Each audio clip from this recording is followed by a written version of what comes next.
In the previous lesson, you found out how you can mark up different bits of a document to say what they are for. For example, you are marking up the main title of the document with an H1 tag, and then you marked up the second subtitle of the document with an H2 tag, and then you created some paragraphs with P tags. And that's called marking up, and that is what ML stands for in HTML, markup language, because HTML is a language for marking up text. But what about the HT? What does that stand for? Well, when HTML came out, the really exciting thing about it was that it wasn't just one document or even a set of documents, but it was a document that could link to other documents. So it was that connection that you could make between one document and another. So you could make a website with lots of pages that are all connected together. Somebody else could make a web page with lots of documents connected together. And then you could link your pages together.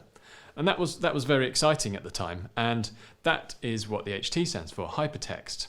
Hypertext is this idea that one bit of text or one document can link to another one. So how do we turn our page into a sort of linked up hypertext document? Let's go and add some more code. So the basic tag that we need, yes, it's just another tag, is the A tag. Okay, and so let's just try it out.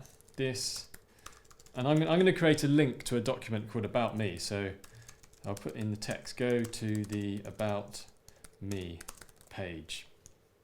Right, so save that and reload.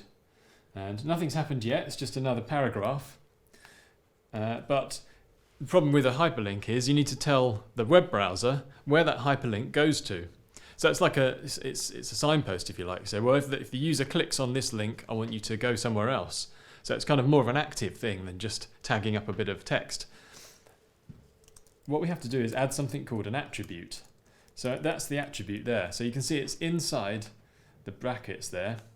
And the attribute is called the Href, or hypertext reference attribute. And essentially we're going to say, I want you to go to this page when they click on the link. Okay, well, I haven't created that page yet. So let's just do another new page, file, new file, and all about me. So I save this one as about me.html.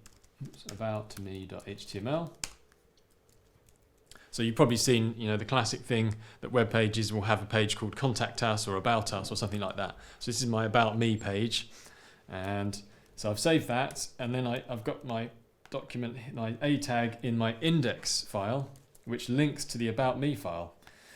So let's reload again. And what do you notice about that? Well, I'm zooming in a bit there. You can see that the link has now been underlined and it's gone blue.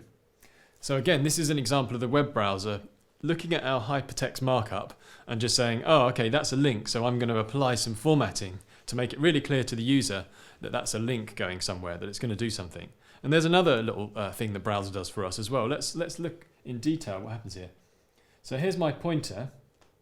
If the pointer goes over the top of the link, you can see it turns into this kind of gloved hand, which implies that I can do something.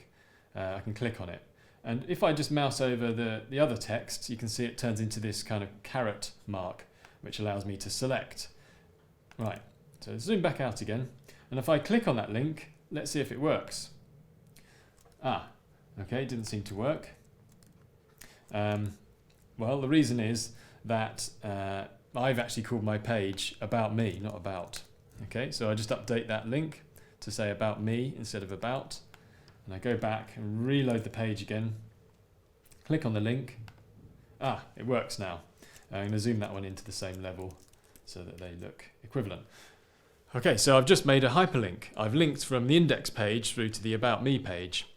And that's great. But how do I get back to the index page again? Well, you can probably guess. I just have to put a link going back the other way, right? So let's go into the About Me page and create a link going back to index. Go back, save. So that's my About Me page, now has a link back to index. So if I click on it, you can see it's now got a go back button. I can press that. So now I can just jump between the two pages, and I can jump from the index page, the about me page, and back again, and I've kind of created a little loop between those two pages. Now the problem is that as your website becomes more elaborate, you have more than two pages. So what we use is something called a Nav Bar, which is kind of short for navigation bar. So which you can imagine it's a bar, which might be horizontal or it might be vertical. And on that bar we have the ability to navigate. So what we have is a set of links that might cover all the different pages on our site. So I'm going to create one more page for my site, and then I'm going to create a nav bar which connects them all together. So I'm going to create a contact me page.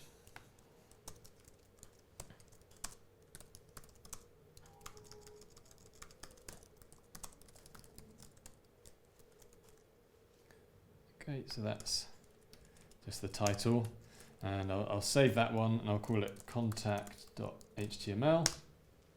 So now I've got a 3-page site, and what I'm going to do is I'm going to create a navigation bar here. So I'm going to go to the home page. Actually, let's shorten it a bit because it's a navigation bar. Home page.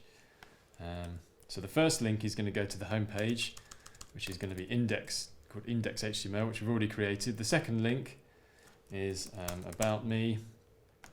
Let's shorten it even more.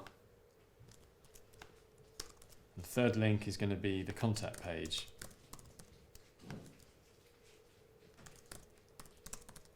Okay, so let's look at that in its totality. So we've got 1, 2, 3 links there. So let's save that one. So this is the index page I'm editing, so I reload that. Okay, so I've got these this all underlined at the bottom there.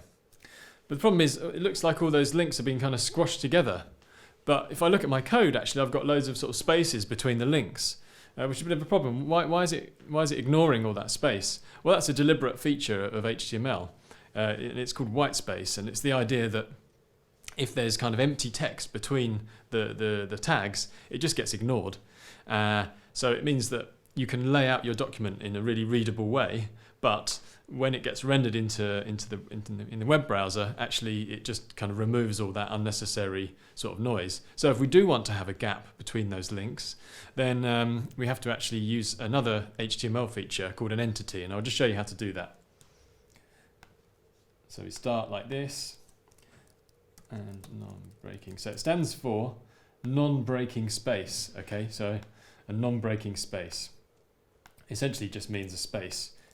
So you force it to put a space there. And so in between each A tag, I've put one of these special entities, and hopefully that should space out my navigation bar. Okay, so I've reloaded, and you can see now I've got nice spaces after each item in the nav bar. And I'm going to add one more thing just to make it really clear that, and I mean actually I'm going to put this at the top of the page because it's kind of easier to find if it's at the top of the page. So save that, reload over there. So I've just copied and pasted it up to the top of the page, and then I'm just going to put a sort of a line underneath it. Okay, let's just do that, and then reload. Okay, so now I've got a kind of neat looking nav bar with 3 links and a line underneath. So the only thing I need to do now is to add that nav bar to my other 2 pages. So again, it's just a copy and paste job. So I just grab the code, copy that, jump over to the About Me page, put it at the top of that, and jump over to the contact page and put it there, and make sure they're all saved. So then, should be able to jump between the page. So they're coming smaller because I'm zoomed in. Let me just zoom in there. Right, there we go. So now I can jump between the pages, and you know the nav bar is always there. So it's this idea that the user has a kind of consistent way of moving through the different pages. And that's it. We've created a nav bar using hypertext links in our HTML document.